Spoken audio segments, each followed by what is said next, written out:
to expect for today. Thank you so much.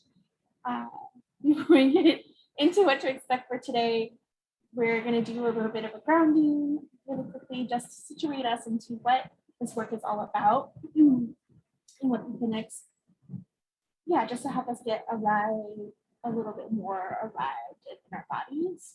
So whatever feels accessible and right for you, whether it's sitting down, reclining, standing, accessing movements that feel right and good for you, please do that.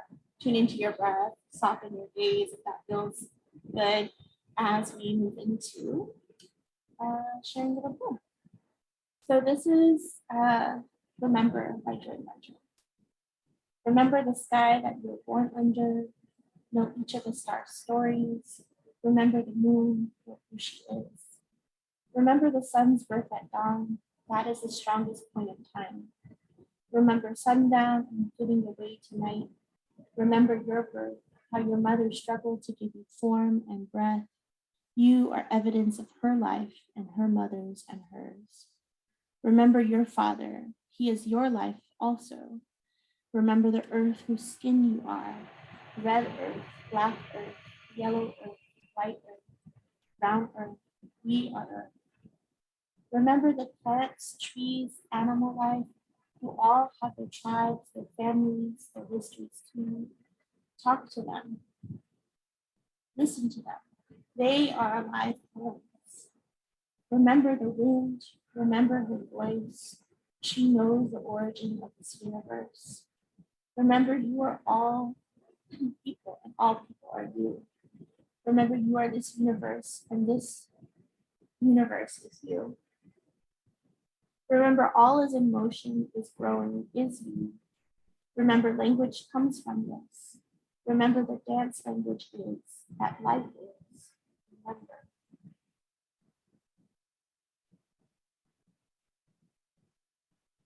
So we begin with sharing poetry aloud because the oral tradition is an ancient vital practice that transcends time and geography. Storytelling helps connect us to our humanity, helping us to acknowledge the ecosystem of relations of which we're a part, which sets us up to weave connections in the ecosystem of narratives that are directed at creating the world that we want, a world that honors all people. So we'll share a little bit of our stories with you all. I'll start off. My name is Abdullah. I use they and she pronouns. I am the lead for the capacity building, aka community of practice program that is offering some of the resources and tools through trainings like this with you all. And I am calling from the Nape Booking, Panasio Nape land, which is commonly known as Abdullah. And with that, I will pass it over to my colleague, Kana.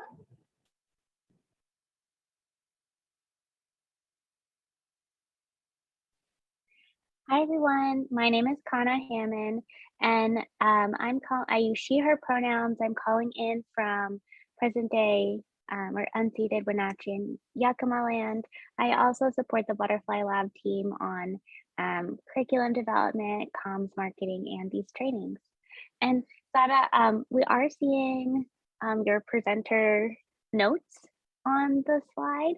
You might want to do the sharing, restart the sharing just to include the window Thank you for that. I will of the slides. Right, and your mic is a little bit muffled. Is this well. Better? Okay. That's perfect. Thank you. And I can hear you more clearly as well. Sorry to put you on the spot there. It's great. No, thank you. I want to make sure folks can hear. Let me go ahead and do that. As Jeff is introducing himself.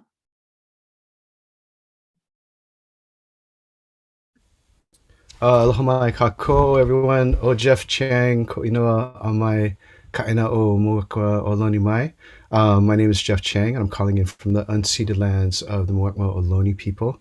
I use he, him pronouns, and just happy to be here.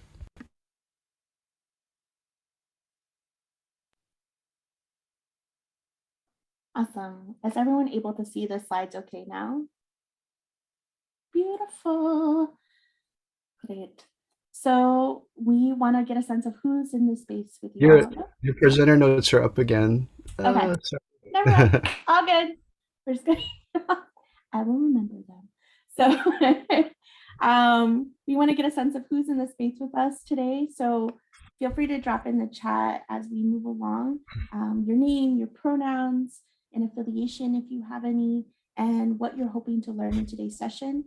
This will be especially important for us because we want to get a sense of where folks are in relationship to narrative work and how we might be responsive.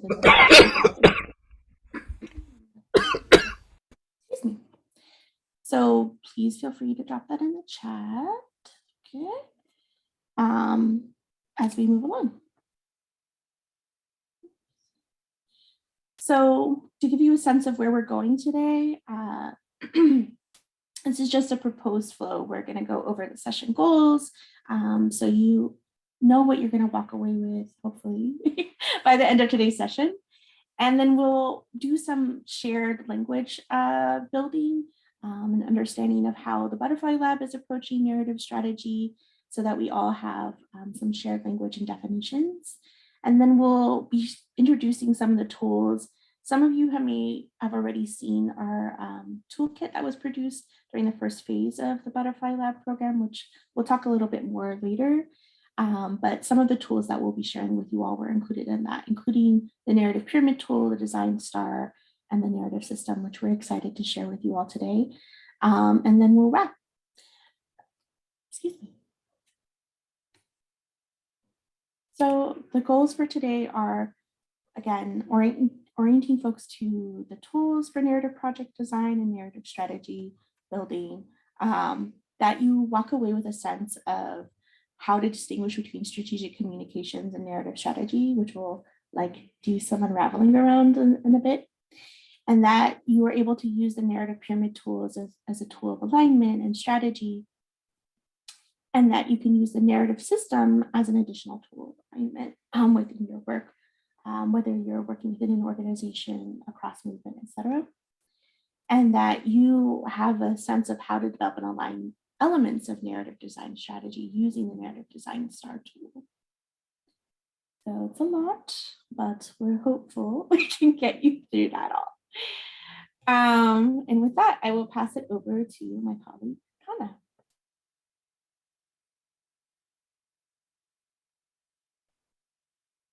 Hi, everyone. So I'll be doing kind of an intro to cultural and narrative strategy. And when we think about cultural and narrative strategy, there's the capital C cultural strategy, which is all about changing the matrix that we're in. And then there's the lowercase c cultural strategy, which is how we use the arts and cultural production, which we think of as kind of one and the same thing, to enact change. And it's through this process that we engage in different tactics. It's through this process that we engage in another tactic called narrative strategy, which we'll dig into a bit more in a moment. So our approach to narrative strategy is about taking the current status quo based on oppressive, dominant narratives and moving those to become more transformative, more inclusive, more mutual, more collaborative, and more sustainable for everyone. And next slide. To better understand the way narratives move within the culture, we like to use the metaphor of the ocean. Next slide, Sada. Specifically, the cycles of tides and waves. So we know that our planet is primarily water, primarily ocean, and even though many of us might orient more towards the earth, the water is such a big part of our planet, right? And we're still surrounded by it, much in the same way that we are immersed in culture. And when culture change happens, it can feel like we're riding a wave towards our destination. And sometimes it may even feel a little bit inevitable, like we're caught up in this big movement. So how does this recognition of being immersed in culture influence our work and ways of being? And so first, it's really important to recognize the pace in which our culture and the narratives within culture move in relationship to the other strategies that we may have worked within.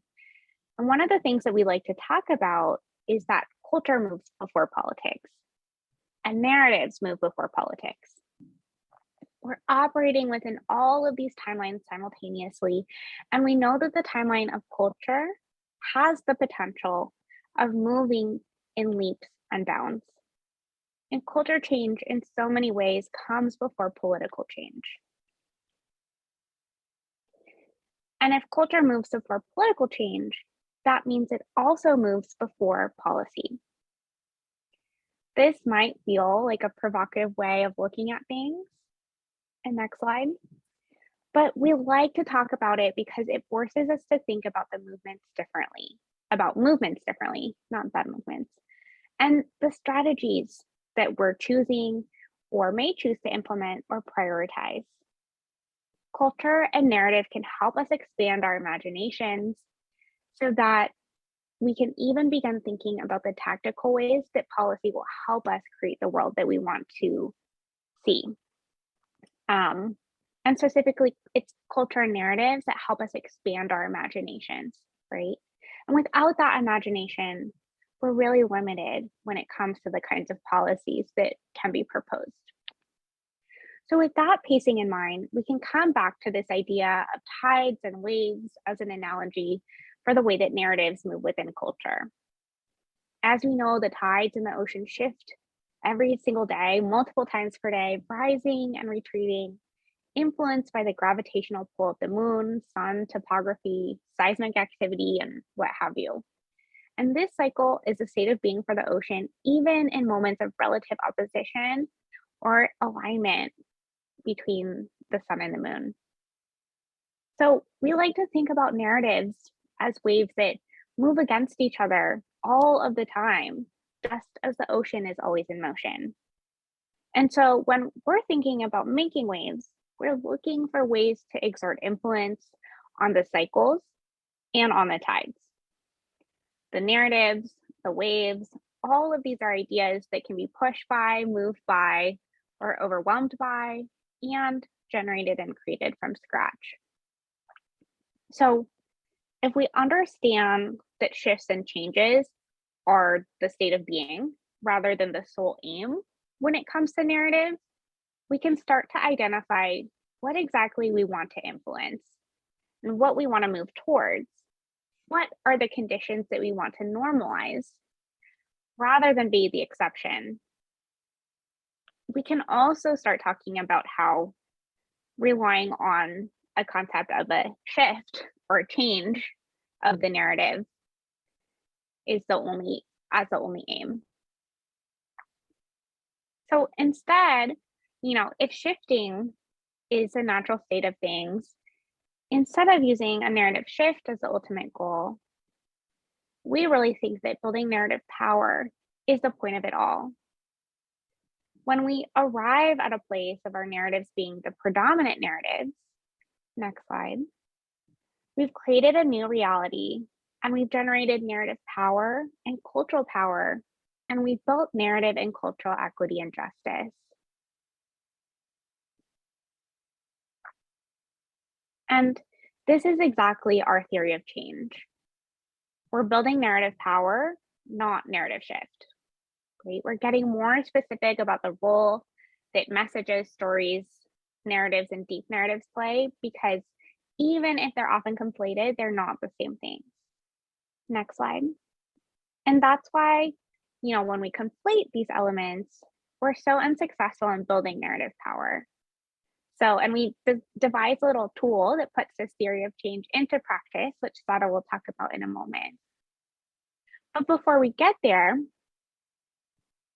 I want to talk a bit more about cultural and narrative justice, right? So if we're not aiming for just a narrative shift, we want to establish, and it's so much more important to establish, narrative justice and narrative power and cultural equity and cultural justice. So what we're focused on is obtaining power, equity, and justice for everybody.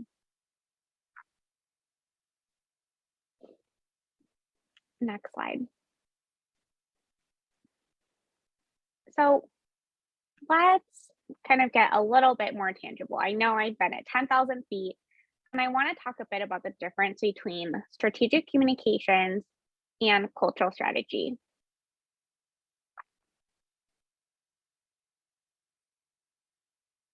I'm just waiting for the slides to catch up here to the spectrum slide.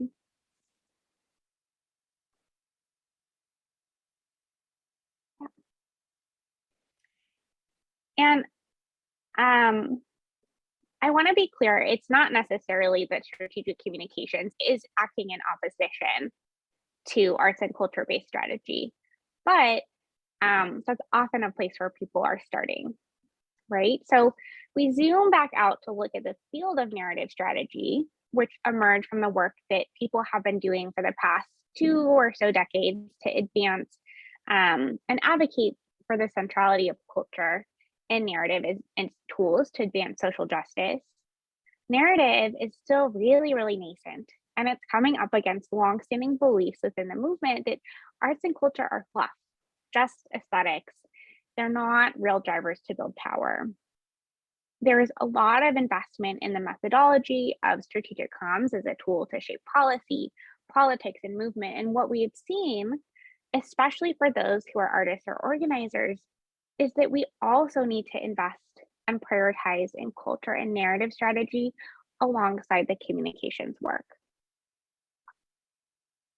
And this spectrum that's displayed here demonstrates that the fields of influence that these two strategies operate in differ a lot in not just their tactics and their products, but their ultimate goals and aims. And sometimes people see this again and think that these two things are in opposition. That's not necessarily true. And instead, what I want to emphasize is that strategic comms has a super important role to play. But as we see here, it can only be one tool and one framework in the bigger organizing that we need to do to build narrative power.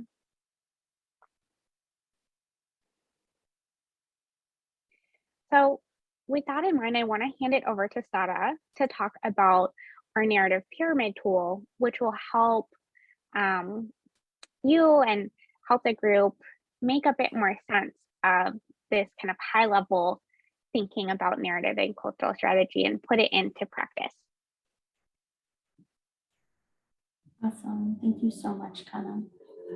So the narrative pyramid tool is really a really useful tool. It's really simple to use to illuminate the distinctions between each of these tiers, which I'll get into in just a moment. It's really a tool to help you define and analyze your narrative strategy.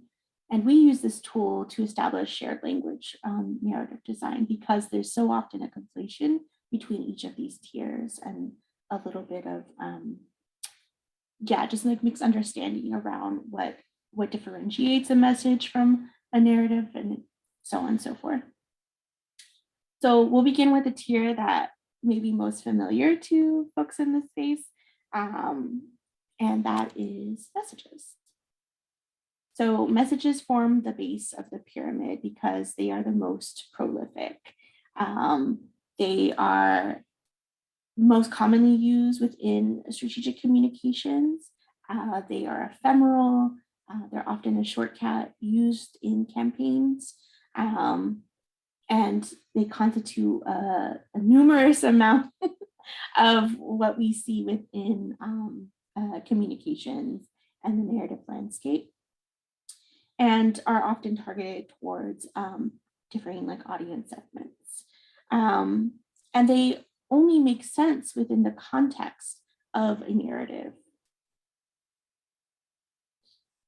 Story is the basic unit of change. Typically, and we know that there are many different forms of stories, but typically what we see are stories that have a beginning, middle, and end.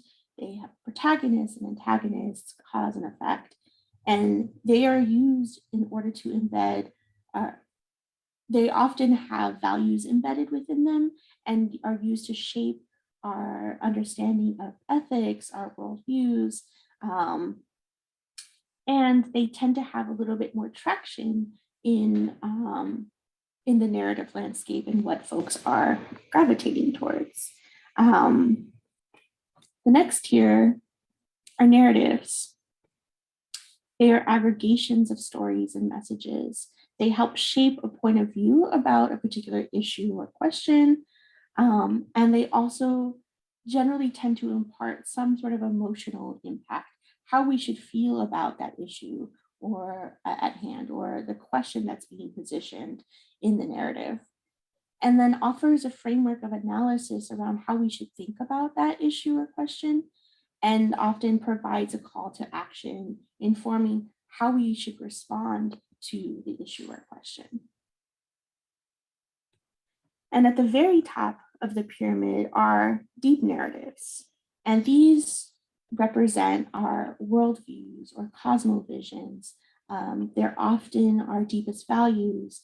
And you'll see many different words used to describe deep narratives, whether that's frames, mental models, values, etc. And they are like synonymous. And they are what help anchor narrative strategies, help us to identify what the destination is in terms of the world that we want to create. And we're introducing this particular tool to help you all just to help equip you all with a little bit more discernment around how you can be more strategic and aligned in your narrative design or narrative strategy processes. So we'll get into a case study in just a moment around how an effective narrative strategy. But we want to point out that all of these tiers are necessary in order to activate a narrative strategy, and that we want to ensure that there is alignment across each of the tiers, so that the messages that are being shared within your work track to the deep narrative, that they're really anchored by a particular value or worldview, etc. Otherwise, they lack a stickiness in which to continue beyond the present moment or the campaign moment in which they're being utilized. Just drink some water. It's a little water check for everybody. So the case study that we want to share with you all is around the work that was done with marriage equality. So within the movement, prior to the marriage equality becoming codified, marriage rights, marriage equality activists were focusing on a rights-based messaging. And you'll see here on the pyramid at the left, this is what organizers were using in terms of their particular narrative strategy. And on the right, you'll see the opposition narrative. So folks were focusing on ending marriage discrimination and the conference of rights that were associated with marriage at that point. The stories that were being shared were around gay people being denied access to those various rights that were being conferred to married heterosexual couples. And the narrative that they were operating from was that marriage is an institution that confers equal rights to folks that are married. And the deep narrative was focused very much on an equality framework, and that by being married, folks would have access to power, access to those rights that married heterosexual couples were experiencing.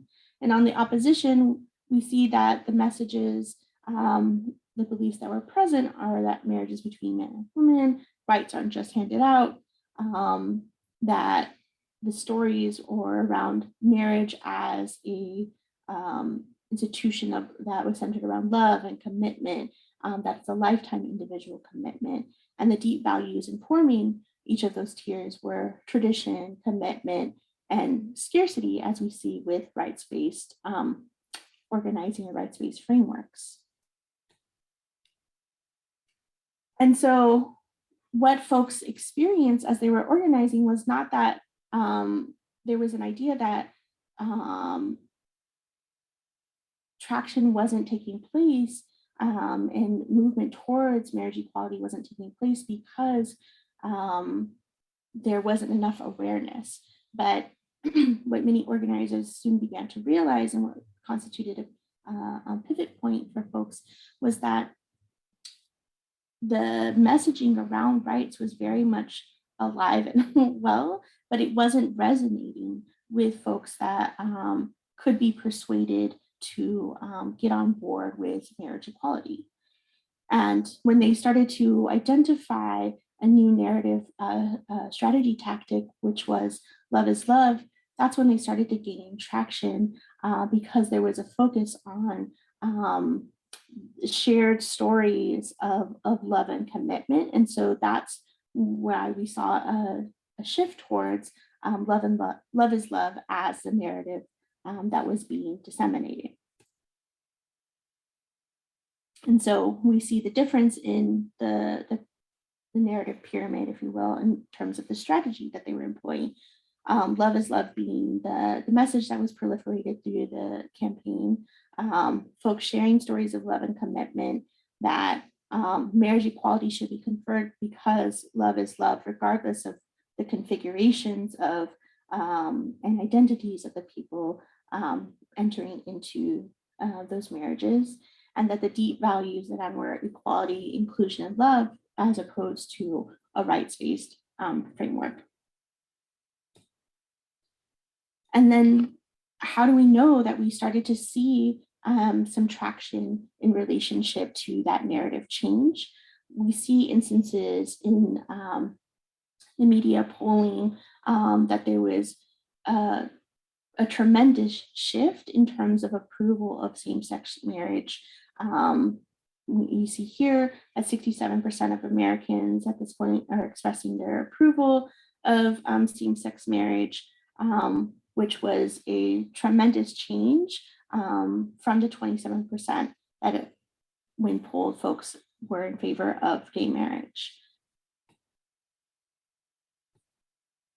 And so as we continue to work on our particular narrative strategies, we've learned that the questions that we need to be asking ourselves in relationship to constructing narrative strategies and designing our narrative projects or processes is to focus on what are the messages that are going to move people, what are the stories that are going to move people, what are the narratives that will move people, and what are the values and beliefs that must be activated in people in order to build greater buy-in and greater alignment with the narratives that you're advancing.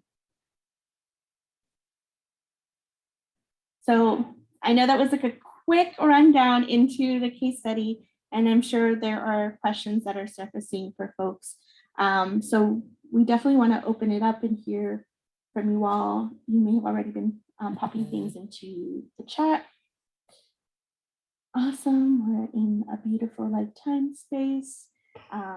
There's expansive, this is an expansive opportunity just to like share any questions that might have surfaced for you in relationship to the tool, or to help if you're like, I don't know how to approach this, here are some additional questions that you might want to consider. So yeah, we'll open it up to folks to consider what are applications that the narrative pyramid might have for your work, and how might it be useful for aligning your work on a narrative project. So there's one question coming in from the chat, which is a couple questions, and please feel free to add your questions to the chat here. Here's a question. I'm sure we're going to get into this more, and this came a little bit earlier, so you did get into this, but narrative and cultural power still feel a little bit vague. I would love to hear some examples of what it looks like when a group lacks narrative power versus what it looks like when a group does have it. What does it look like to gain and exercise narrative power? Maybe the marriage equality example might have helped a little bit with that. But I don't know if you all want to add into that question. Yeah, I think part of the ways that we're able to track like the building narrative power is seeing how those narratives are showing up in mainstream discourse. For example, are there more people talking about it? How are we tracking that within the media and our movement? So one example that we often turn to is just thinking about the Me Too movement and the sort of like exponential like growth of folks talking about Me Too, the stories that were being shared across various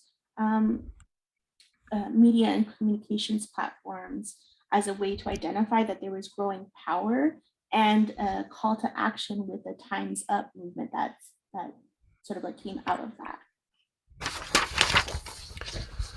Here's another question on this particular case study. I would be curious for your analysis on how connections to Hollywood and priming the narrative waters through film and TV for decades helped. Many of us feel like we don't have access to these bigger cultural platforms. Totally, that's such a great question. So we know that change is and is kind of so like beautifully discussed that like culture is shifting before policy, before politics, before oftentimes like bigger like cultural excuse me expressions, and that we believe that like working at the scale in which like you have influence that you can like affect and identifying what are useful like narrative and strategies and interventions at the scale in which you're operating can potentially be like scaled up to but possibly to like the Hollywood space or to other like cultural like intervention points, whether that's through like communications platforms or like social media. But I probably speaking for our team, but I think that we like all agree that like there's so much like tremendous power that can be built on like a grassroots level and just like communicating one-on-one, as we see with like narrative strategies like deep canvassing, for example. Might add to that, like pertaining to your previous example of the Me Too movement, or even before that, Black Lives Matter or Occupy, that these were all movements that really began humbly, right? They began with folks um, organizing themselves on the platform, and that these new media platforms offer ways for be able to for folks to be able to build narrative power from the grassroots, literally to the globe. Here's another question. I'm so curious how you keep the opposition from co-opting your stories and messages for their own aims. That's a great question. I have some like first draft thoughts around that, but Jeff can kind of like feel free to pop in. We're so just to put that like part of what our work is working against the opposition. They're already like fully ingrained, right? Everyone, I mean, at large, folks are like bought into the status quo, and we'll get into that a little bit more later. And so part of what we're doing is, and hopefully with the like narratives that we're sharing, that we're in a practice of being nimble and agile and constantly like responsive and seeing like what are the narratives that and we'll get into this with the narrative design star in just a moment, like what are the narratives that are like we've identified that have traction with the audiences that we're targeting and that folks are buying into, and that will continue being in an iterative process. Nothing is like meant to be static, as we know, like the shifting is the natural milieu. And so being agile is like so key in terms of activating a narrative strategy or continuing to iterate the narrative process. I know that's not like quite like getting into it, but we'll be sharing more. I mean, Kana and Jeff, if you have additional things you want to like share. I think your point about um, the just maybe to go back right to Kana's original kind of notion about culture being like the ocean, that the state of change is natural to this. So as soon as we are able to kind of make a breakthrough, the other side is trying to figure out how to counter that. Dr. Ibram Kendi likes to say that as anti-racist movements evolve and win, racist movements evolve to try to win themselves. And so this is sort of the natural state of things. And we always have the burden on the narrative side of trying to convince people of a world that hasn't yet been, right? We have to move people to convince them of moving to something that they haven't seen yet, right? It's the Tony K. Bambara idea of making the revolution irresistible. And that means that the revolution continues to turn, right? As the revolution moves through, as we gain more converts and that kind of thing, the backlash forms, and we have to keep on evolving. And that's always going to be our burden. Here's another comment about from UT. In my role, comms, which is comms coordinator, excuse me, at a tenant union, um, I'm trying to shift from just strategic comms to narrative shift. I think part of this involves moving from top-down messaging to developing our organization's narrative through a bottom-up process. Curious if that's something folks here have experience with and what others have tried. And there's an added note. Please skip over getting to this later, which we are actually. um, so just want to also welcome if there's any other questions or thoughts that people might have that they want to share either in the chat, or you can come on mic and do that. Yeah, we'd love to like get the wisdom in the room.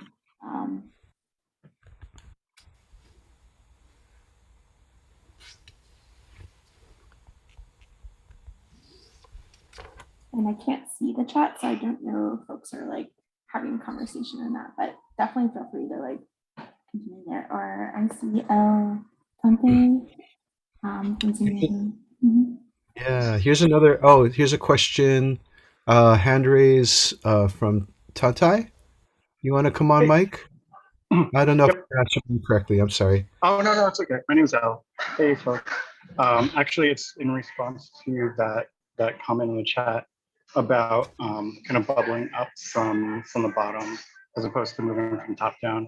And that is challenging. I'm actually only adding to the challenges because I do a lot of consultation work and have worked a lot in government, local government, and that is very top down. No matter how much bubbling from the bottom there has been, it's hard to get the real messages that we want out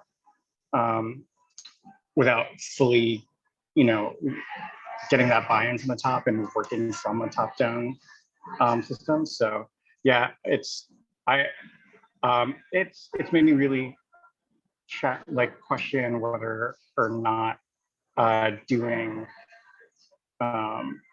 anti-racist transformation work in government as possible for me inside. So yeah, just adding that complexity to that question.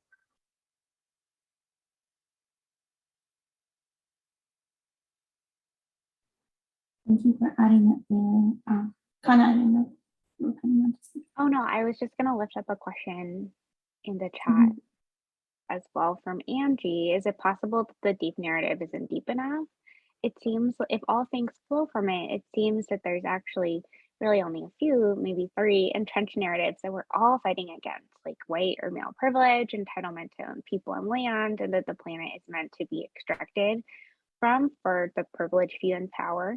It seems like so many issues across education, health, incarceration, arts, etc., actually need to be united in deep narrative, lest we all stay siloed. Mm-hmm.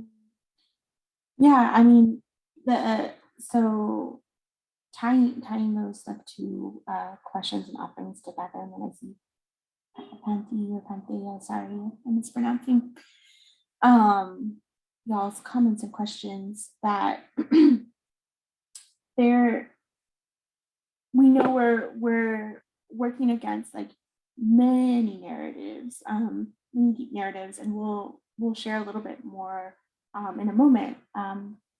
A tool called the narrative system, which I think will like elucidate a little bit more of what we're getting at and how you might build your own narrative strategies in alignment or in response to the narrative system.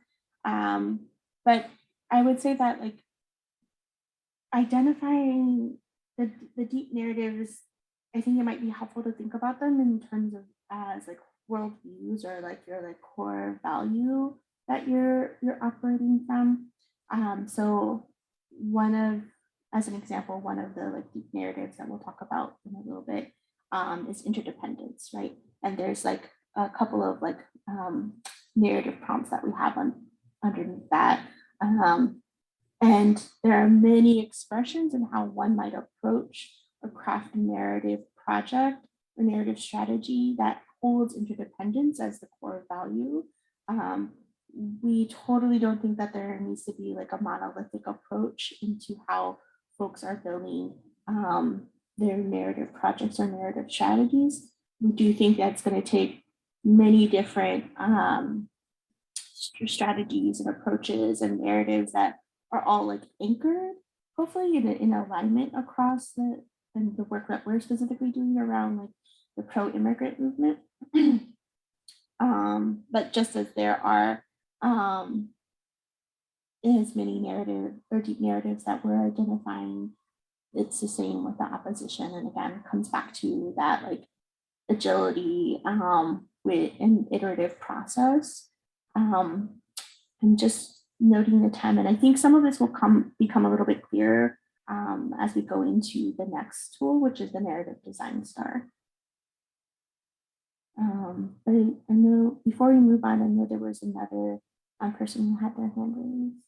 I don't know if you wanted to come on mic as well before we move on. Can't they? Oh, sorry. Yeah, sorry, that was me. I think, thanks y'all. Really, really appreciate this conversation. I think the point that I was just going to ask about is actually related to what you just said, which is, I think, you know, the other side, like however we want to define that, it often feels like they have so much more and more without judgment, you know, like narrative discipline and resource coordination than we do. It's like, you know, what was that study? It's like 165 groups from local to federal funding, like anti-CRT attacks. And so like something I'd be curious for y'all to keep talking about is, well, I love the vibrancy and the diversity of our movements and our groups. I sometimes wonder, is our diversity and the beauty of that diversity like a challenge for us? And how do we sort of develop common strategies and narratives that can counter like the coordination and the discipline that they have? So I'd love just to hear how y'all think about that as we continue. Thank you.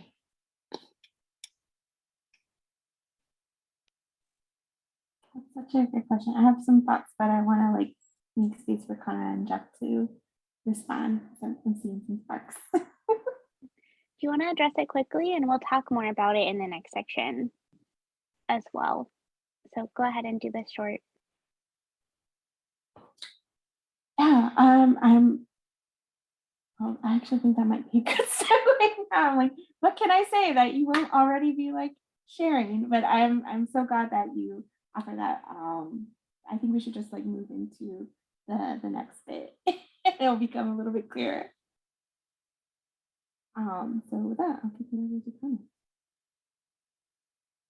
Oh, before I do, some things to keep in mind. I'm just like so juiced up with all of the questions and the discussion that we're having, but wanted to just make sure before we move into sharing more tools, like what the frame, the container that we're holding in terms of the learnings that we've uplifted within the Butterfly Lab and that we're hoping to make sure you all like move away with after today's session. The first, which that narrative work is long-term work, constantly adaptive, and it's enlarging the social imagination. And that's like the key piece, is like accessing imagination and continuing to be like iterative and responsive. And that it's not just about like short-term campaigns, which is what so many of us have been working within. That messages are tools that battle for airspace, and we're again remembering that they're the most prolific in the narrative pyramid, and that narratives battle for the culture. Those are the various like waves abutting each other and crashing into one another that are trying to build, generate more power. Stories are the basic unit of change. Those are the things that are going to really stick with people, is storytelling. And that narratives are what advance values, analysis, and action. And that deep narratives are about values, visions, and worldviews. And that we need to have messages interpreted through narrative, that they only have power and efficacy when they are anchored within a narrative.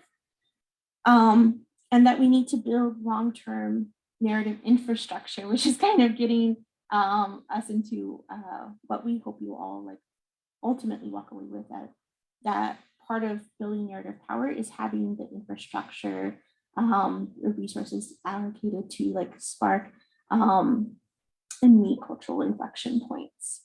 So with that, now I'll kick it over to Kara. All right, so the next thing we'd like to share with you is actually a tool that you can take back to your organizations, to your teams. I know there was a question about how do I start implementing and moving from strategic comms to narrative strategy in my own organization, given the kind of top-down nature of how things are structured. And we think that the Narrative Design Star is one of many tools that could be of use to you there. This tool is in our Butterfly Lab toolkit, and there's worksheets for it. So I'd like to introduce it to you today, but really encourage you all to take this back to your organization, do the worksheets, and put it into practice. So about this tool, the Narrative Design Star is ultimately a framework for designing a narrative project that you're working on with the goal of advancing a certain narrative or narrative strategy. And what's useful about it is not that just that it checks certain boxes of things that you want to have, but we want to encourage you to use it to make sure that all these different pieces are aligned. If there's not a lot of alignment, your project won't be as set up for success, probably, as you're hoping it to be. You can start at any point, but again, it's important to cover all of these steps and do the alignment check at the end. Every narrative project and narrative strategy will require either a lot or a little bit of iteration and adaptation, whether it's through audience, forum, narrative, or even with the overarching goals. So we encourage you to keep checking back, revisiting it, adapt, iterate as you go through this process. So I'm going to break down each of the different points for you all now. So at the center, we have the deep narrative. It's the center, it's your core. And again, just like on the pyramid, the deep narrative is drawing from the values and beliefs that you want people to hold. And below that, you have your narrative, which is derived from the deep narrative and is the thing that creates meaning and context and transmits values and suggests an action for people. Next on a point as we go around is the goals. And we have two kinds of goals, a narrative goal and a project goal. These are different and it's really, really easy to conflate them. So I'm going to explain the difference.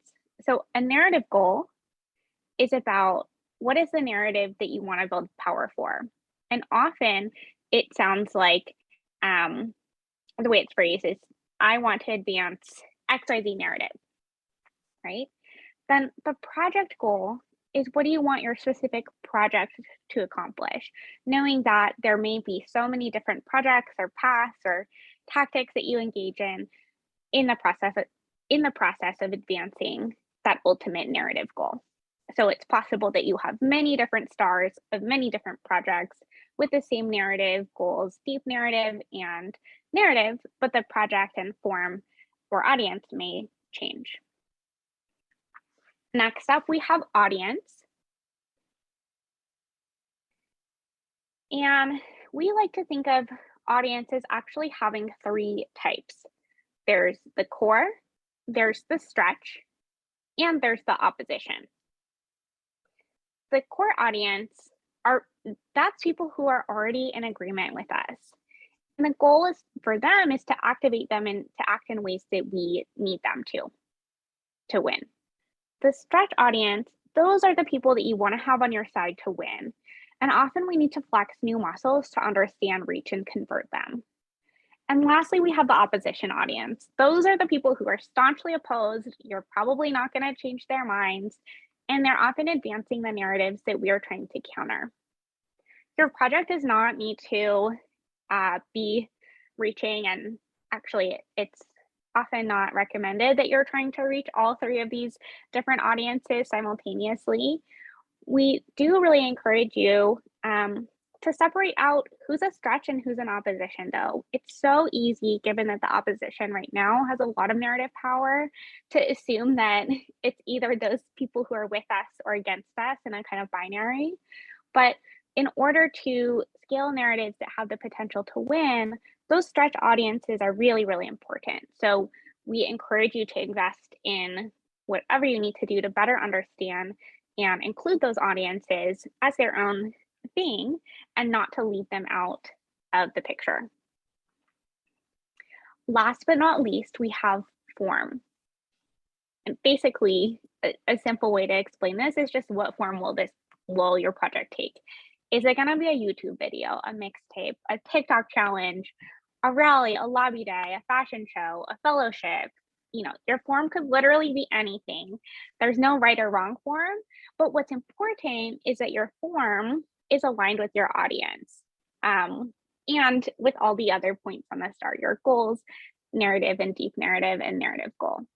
Oftentimes we see people start with this and, you know, again, because the comms framework is often so common to be working on these kinds of issues, and which is totally fine, but without the alignment from the other pieces of the puzzle from the star, things can kind of fall apart or just not be as successful as we want them to. So let's review quickly. We have the star, deep narrative, narrative, goals, audience, and form. You want everything to be aligned. You can start at any point. We hope you really focus on audience. If you start by knowing which audience you want to engage, then that choice will naturally lead you to choose a narrative, to choose goals, and a project form that has the potential to reach and resonate with them. Okay, let's go to questions. We'd love to hear your reactions, questions, thoughts that you have. And what you see on the screen are some questions that we encourage you all to ask yourselves as you're filling out your star and as you're going through that alignment process. We feel like these strategic checks are just as important as making sure you have all of these components filled out. So questions like, will your project actually reach your audience? Why do you believe your project will work on them? And if you put yourself in your audience's shoes as they encounter or experience your project, is your narrative even clear to them? So these are places you can start. But go ahead and add your questions to the chat or raise your hand or come off mute. And we're happy to speak to anything you might be curious about.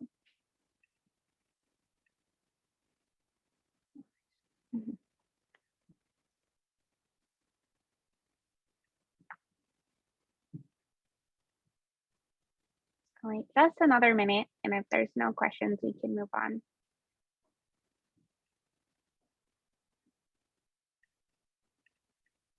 Is it Question possible? here. Oh yeah, go ahead. Oh, go ahead, Jeff.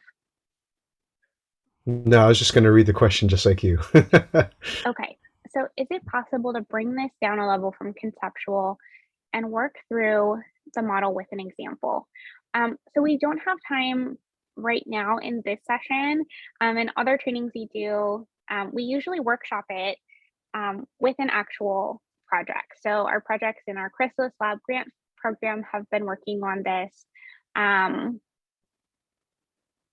Yeah, so I I suppose I should have an example answer off the top of my head, but the process starts to be more clear once you actually try filling out the boxes, and we have a worksheet in our toolkit for you to do this on your own.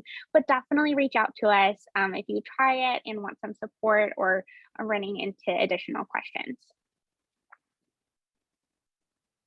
And then another from Cynthia, I don't know if I'm pronouncing your name correctly. How do you all do audience segmentation, research, and testing? That's a really, really good question. And you're picking up on just how important audience is in that process. And we notice that audience is often the piece that people are not specific enough actually to get to a forum, to get to project goals, or to get to narrative even that will resonate. So don't want to skip this section. So there's a few ways that you could approach this. And I want to distinguish between audience segmentation and testing as well. So to do audience segmentation, you can do a fancy study, you can commission a research firm to do that, but depending on the issue, there may be research out there that will help you understand what these segments could be.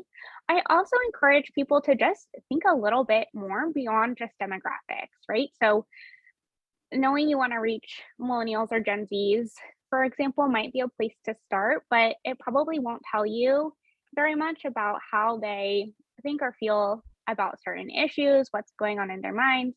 And so I encourage you to think, even amongst the people what you see in the media. I sometimes will just search for a hashtag on TikTok and see how people are talking about or reacting to something, an issue in real time. And I'll start to pick out, like, what do people sound passionate or upset or angry about? What's getting them fired up or riled up? Where do they seem to be? What's in their what are they talking about in their universe or their world to give context to who they are and how they think and feel? So at the most basic level, whether you're commissioning a firm to do your audience segmentation or trying to do it yourself with the tools that you have, look for where the intensity and the emotion is around things more than just the demographic facts. Now, when it comes to the actual testing, in the Butterfly Lab, we worked with Ricky Connery at Harmony Labs to do this for us. She used a tool called Grow Progress. Swayable is another one, but these tools let you get feedback on small concepts or text pretty immediately from real people and can calculate the difference between your intervention and basically seeing nothing. So there's ways to really kind of slim down your testing to get at the narratives or the concepts that can help you iterate more quickly. So we encourage you to think about testing not just in terms of, like, did my overall intervention on a really big scale work, but as I go through the process, can I collect feedback to help set me up for success and make sure that these points of my design star are clear and resonating with the people that I want to reach. I wanted to maybe add a little bit to that, which is to say that those of you who are working with advocacy organizations or community-based organizations, you all know by being on the doors a lot about your so-called audience. This is your constituency. These are the people that you're trying to get moving with you, right? So One tool that we've been really exploring a lot is the idea of deep canvassing, and this is the way that actually the folks who are in the midst of the same-sex marriage campaigns began to get the information that they needed in order to make the shift to love is love. Was they shifted for a short beat from doing canvassing on the doors just for the sake of, well, not just, I'm sorry. They shifted from doing work on the doors to advance campaigns to an interlude in which they turned it around and just engaged people in conversations on the doors. And really, this is the oldest and best way, right? This is what we're finding. This is what Grow Progress and Avalanche and Swayable and all these different types of digital tools are trying to do in that space, in the big data space. But really, the best way is just to be in a conversation one-to-one. So just wanted to kind of make that case, right, for those of you who are doing that type of work. And if we could, and if we have some time, y'all, let's go back to Jenna's question, actually. And if you could bring up the Design Star slide, let me just break down a real quick example of this. Trying to bring it down to from a conceptual level to a real, like, concrete type of level. So let's say you're an arts organization, and what you're trying to do is to advance the narrative that the border region is a place where people live and work every day, and that it should be more porous so that people can travel back and forth, and that we can recognize the humanity of people who migrate. And so what you want to do is to be able to advance that narrative. That's your narrative, right? That the border is a safe space where a lot of people are living in community and working together. From that, what you're going to want to do is to try to figure out who it is that you want to move, right? So do you want to move Latinos and Asian Americans, for instance, who live in this community, who are immigrants themselves, but maybe have voted against more liberal or progressive immigrant policies, right? You want to determine kind of who your stretch audience is going to be in this particular case. What we find is that our organizations are great at being able to move their bases, and most of the communications work that we do, strategic communications, is really about moving our bases. But what is the audience that you need to build in order to get to a majority, or in order to get to a critical mass that your narrative is building power to change things, right? That's one of the fundamental questions that we want to get to when we're talking about audience. What form are you going to use? Are you going to do an art installation? Are you going to do a festival? Are you going to do deep canvassing at the doors? What are you going to do? That's what your form is, right? And when you get into this, you have to really think about what your deep narrative is going to be. This is what forms your destination, right? Where do you want to take people? What world do you want to make them believe in? What world do you want them to incept themselves and see themselves within?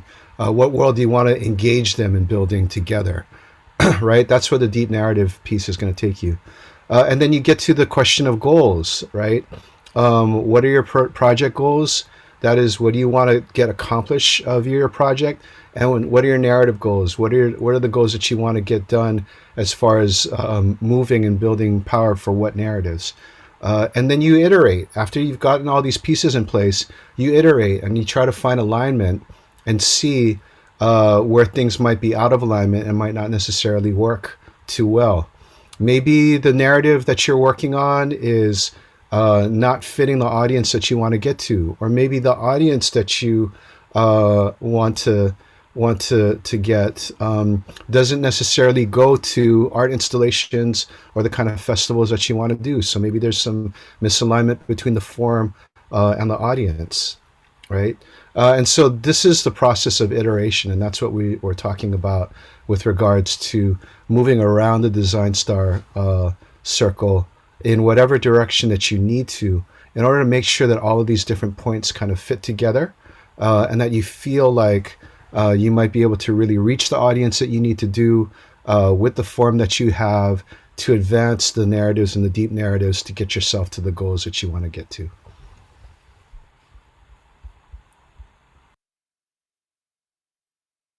Hope that helps.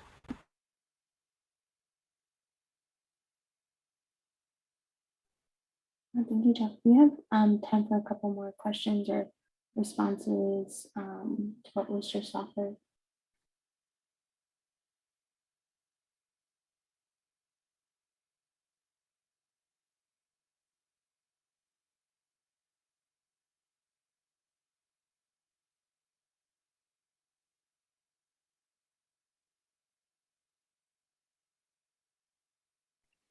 Here's another question in the chat from Angie. I'm sitting with all the Supreme Court outcomes that have been coming rapid fire and present an opportunity. Why did progressives win to the extent that it begat Trump's ascendance, which reflects an underlying narrative that was always there? Mass incarceration, immigration, reproductive injustice, etc., seems to share clear, deep narratives. Should we be refreshing our thinking about narrative work in this moment when there's now a clear fight, so that we don't try to claw back from losses, but instead aim for long-standing systemic shifts? My thought is absolutely. Sada, Jeff, do you want to add anything more specifically related to that question? Yeah, I actually think that is going to set us up to the next piece that we're going to be talking about in terms of inter-movement and cross-movement alignment around narratives and strategies that we're employing. Because as someone shared earlier, like it is like, I think our strength in that there's like so much diversity, because we're trying to bring like, we're not trying to leave anybody behind in our movements, right? And that does require a lot of connective tissue building and figuring out how to move in unison and in ways that are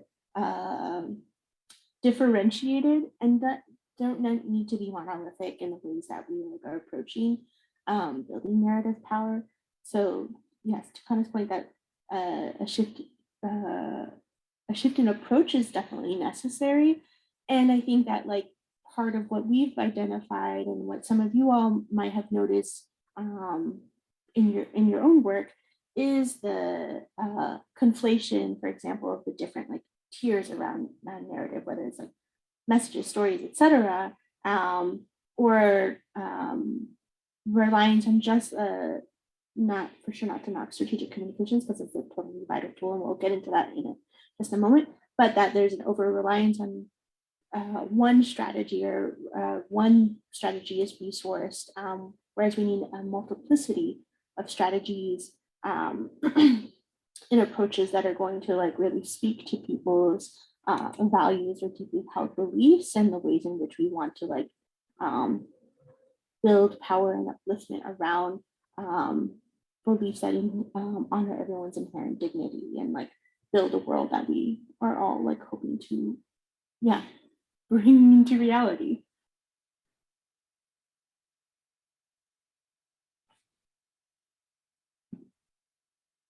Any additional, we have like time for one more question before we shift over to the or comments from my co-facilitators. Just highlighting, there's a resource that Riti put in the chat of a narrative strategy that was put together in rural Minnesota around land stewardship. And thanks for that super, super great resource. If you missed it in the chat, we reposted it below. So. Okay. Keep questions coming. We can like keep revisiting in the like the remaining time that we have as much as we can. We'll see what we can do. But I think this is a good point for us to turn into talking about the narrative system. And then we get that back.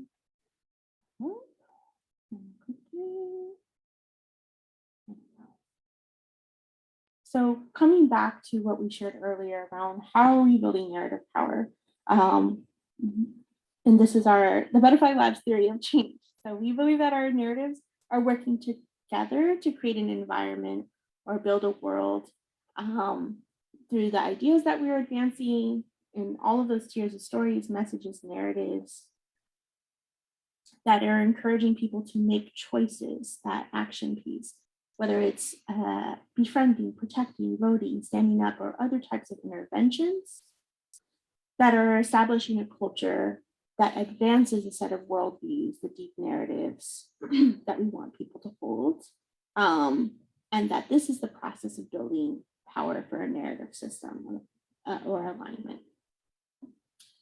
And so the narrative system is the last tool that we're going to be sharing with you all today. And it is an invitation into accessing our imagination.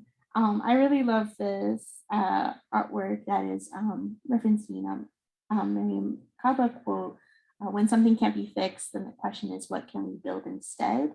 And so the offering that we're sharing with you all is something that we believe can generate alignment or can be a North Star for our the pro-immigrant movement, our movements at large, to generate greater alignment, generate greater connectivity and collaboration and support across the areas of work that we're all engaged in. And so I'll break that down a little bit more. Coming back to the question around, or some of the pieces that showed up around like the opposition. So we know that the status quo is upheld by some of these particular like narratives of white supremacy, that the world is inherently dangerous, that scarcity is the natural state of things, and that is very focused on a practice of individualism rather than a collective mindset, and that human value is wrapped up in economic value, and that it's also bolstered by anti-Blackness and anti-indigeneity that all uphold the like existing status quo and the opposition that we're trying to like move against. And so in the first phase of the Butterfly Lab's work, 16 pro-immigrant movement leaders, cultural workers, artists were all brought together and worked to generate this series of 6 narratives that we're calling the Butterfly narrative, the Butterfly Lab narrative system. And so the 60 narratives are interdependence, abundance, belonging, safety, dignity, and a freedom to thrive. And later on, we'll drop the link to our toolkit if you haven't seen it before this. And it goes in a little bit more into each of those deep narratives. And you'll be able to keep referencing back to them, and hopefully they can serve as a guidepost for the work that you're hoping to advance. And it's ultimately meant to be a framework that can provide, again, greater alignment within, not just within the pro-immigrant movement, although that is our focus, but can be used to generate alignment across issue areas, across movements, because they're obviously all intertwined. What else do I want to say about this?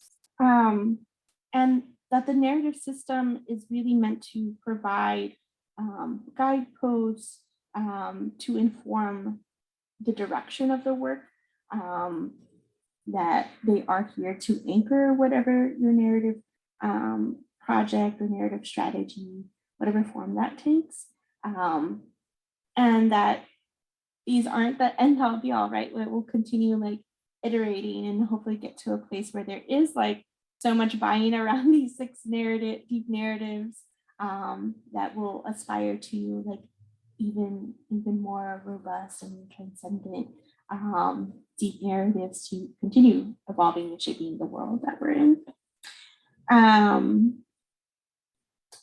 movements. And relatedly,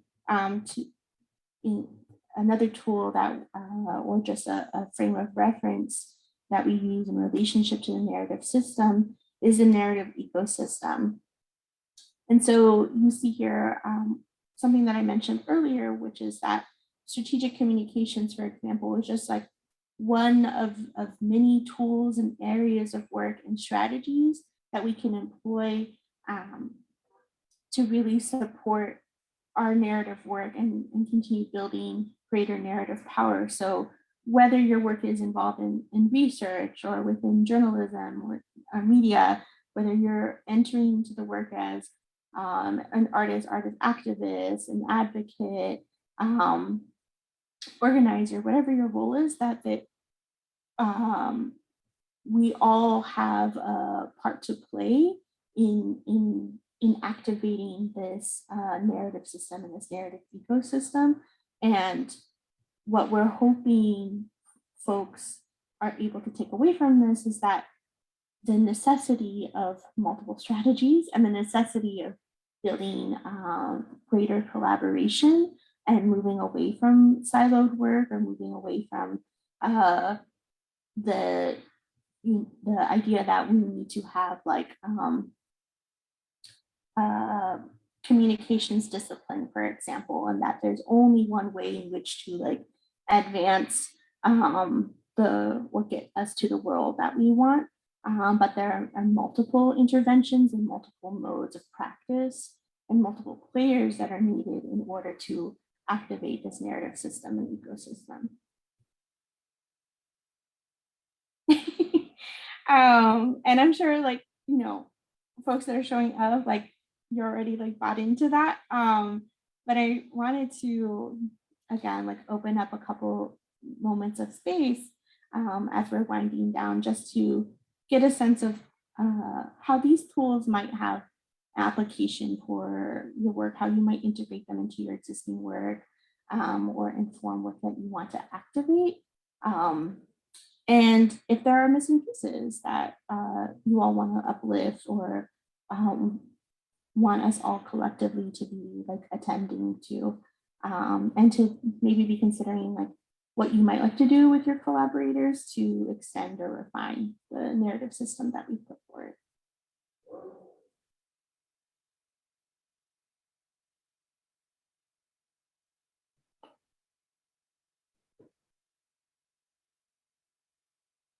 And again, feel free, like if you're feeling verbal, to like come off mute and share your questions, or Jeff or Kana, you can help me lifting up. Yeah, there's something here from Evan. Evan, do you want to come on mic and sort of talk a little bit about the comment that you dropped in the chat? There's a lot under there. Yeah, it's not really a question, just a comment. It's a little bit loud here, so if it's too loud, please let me know and I can just type in. Yeah, I was just thinking about the relationship between kind of the ways that narrative is embedded in economic forms, and also in our kind of political structures, and the way that, you know, to the comment from Angie a little bit earlier, the way that sometimes narrative, the way that it gets communicated is just through those forms. And if we don't have kind of the alternative economic forms built into our narrative ecosystem, that even when we have the right narrative, we might lose the tenacity and the kind of deep narrative elements of that. And so thinking about how we build that connective tissue between the economic forms we have available and the narrative work we're doing. And so thinking a lot about kind of, you know, land-based movements and cooperative work infrastructure and things like that. And just, yeah, just curious to hear all your thoughts and how that's come up, particularly, you know, in the border work you've been doing or other things. Yeah, it's just more just a comment, but it's being provoked by what you're sharing. Thank you so much for all this work, as always.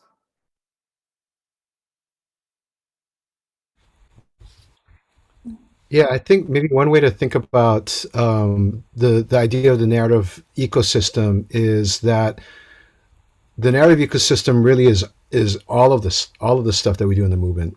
That we often think about the political and the policy aspects of the work that we do, and that we've related to each other through those kinds of understandings, but that there's also a cultural and a narrative portion to all of the work that we do. So that if we look at the slide like that we just had, actually the narrative ecosystem piece, we actually can see that there's ways that we can be in relationship with each other via thinking about culture and narrative, and that would include work on the economy, right? That even the notion of neoclassical economics is in and of itself a narrative that needs to be challenged by a radical political economy, radical cultural economy, we could even call it, right? And that's sort of part of what we're hoping for people to kind of take away from this. One of the things that we've argued a lot is that there needs to be a narrative infrastructure that is as rich, as rigorous, as vital as the policy and the political infrastructures that we have in our movements. And so that's partly what we're trying to do here with this particular piece. The last part to say here from my end, and I'm going to shut up, is that the narrative system is really about creating a destination for us across the ecosystem. So that people can work, and this came up earlier as a point, right? The right obviously has a lot of infrastructures around this kind of stuff. All they have to do is preserve the status quo. Again, we have this narrative burden where we have to actually move people to a world that they don't yet know. And so what does it mean for us to move in that direction, right? We have to figure out what that destination is going to be. And the narrative system with its set of values or deep narratives, as we call them, give us a way to align ourselves even while we're working at different timelines, whether we're working in strategic communications or in cultural strategy work. It allows us to be able to think about short-term, long-term, and mid-term in that way, and across forms and across approaches, and even on different issues. And so a narrative system actually activates a new way of thinking in a narrative ecosystem kind of sense. And that's, I think, what we wanted to kind of leave with you all on that.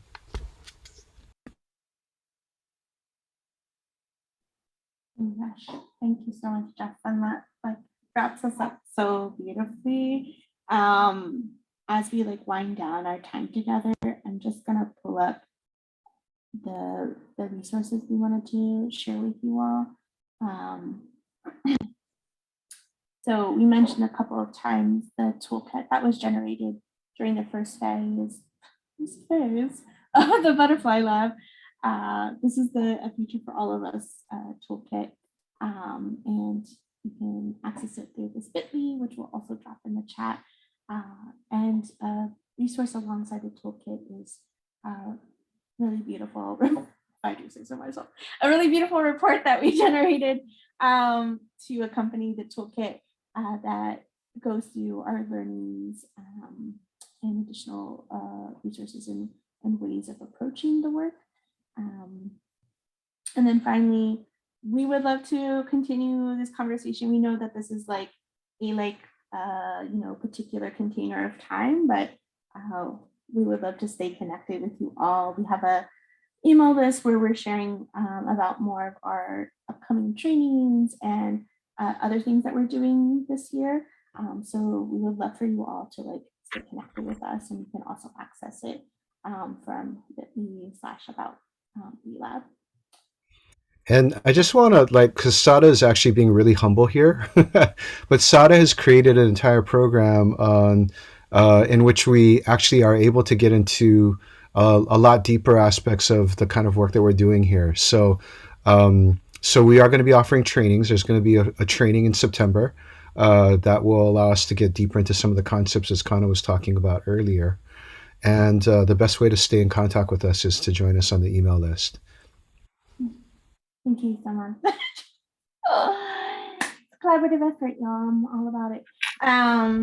The last thing I will say is if some ideas are sparking for you around what you wanted to learn from today's session, or you didn't get to it, or you want like some deeper work around it, please feel free to like share those ideas with us. We're very open to offering some additional support. That could be like an additional training that takes place that will offer to the wider like public, if you will, or wider movement. So definitely feel free to like send those our way and join the email list. So with that, I think we're on time. That is so cute. I'm gonna go ahead and stop sharing the screen just so I can like take in everyone that's here. Thank you all so much for being with us today. We're so grateful and definitely want to like just like continue uplifting the amazing work I'm sure you all are doing. Thank you so much.